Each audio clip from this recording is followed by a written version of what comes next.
সরকার পারুক না পারুক, আমরা আপনাদের লড়াই আছি ভবিষ্যতে। শিক্ষা যাবে রাষ্ট্রের খাতে, মানে টাকার যোগান দেবে রাষ্ট্র, এই দাবির সাথে আমরা আগেও একাত্ম ছিলাম, এখনো আছি।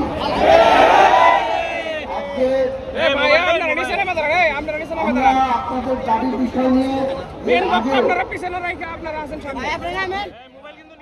কথা বলেছি।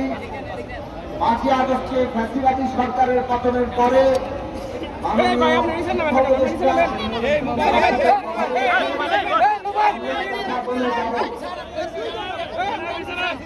ইতিমধ্যে আপনাদের দল, আপনাদের প্রতিনিধি দল শিক্ষা মন্ত্রণালয়ে গেছেন, সেখানে বৈঠক হবে। এই যে অন্তর্বর্তীকালীন সরকার, তাদের কাছে আমরা বলবো যে এইসব দাবিগুলো বিবেচনা করার জন্য কিভাবে বিবেচনা করবেন, করা যায় সেই কথাবার্তা বের করবেন। আমরা আপনাদের একটা কথা বলতে পারি, আমি কিংবা আমাদের দল গণসংহতি আন্দোলন, আমরা বাংলাদেশে প্রাথমিক এবং মাধ্যমিক শিক্ষা রাষ্ট্রের খাতে আনার জন্য আমাদের লড়াই অব্যাহত রাখবো। আমাদের দেশের সকল শিশু তারা যাতে ক্লাস 1 থেকে 12 ক্লাস পর্যন্ত তারা যাতে রাষ্ট্রের খাতে লেখাপড়ার সুযোগ পায় এবং লেখাপড়া সম্পন্ন করতে পারে। তারপরে যারা উচ্চশিক্ষা যাবে উচ্চ শিক্ষা যাবে না, তাদের জন্য প্রয়োজনীয় প্রশিক্ষণ দক্ষতা বৃদ্ধির উদ্যোগ নিতে হবে। তাহলে তারা আমাদের সন্তানরা তারা দেশের ভেতরে সারা বিশ্বে দক্ষ মানবিক শক্তি হিসাবে তারা আমাদের দেশকে উজ্জ্বল করবে।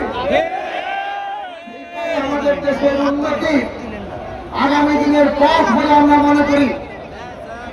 এইভাবে আমাদের দেশের সকল শিশুকে যদি আমরা শিক্ষার সুযোগ দিতে পারি, সবাইকে যদি দক্ষ এবং মানবিক মানুষ হিসাবে গড়ে তুলতে পারি, দেশে বিদেশে আমাদের নাম তারা কেবল উজ্জ্বল করবে তা না, আজকের বিশ্ব বাস্তবতা যে একটা চ্যালেঞ্জ বাংলাদেশের সামনে আসছে, সেই চ্যালেঞ্জ আমরা মোকাবেলা করতে পারব।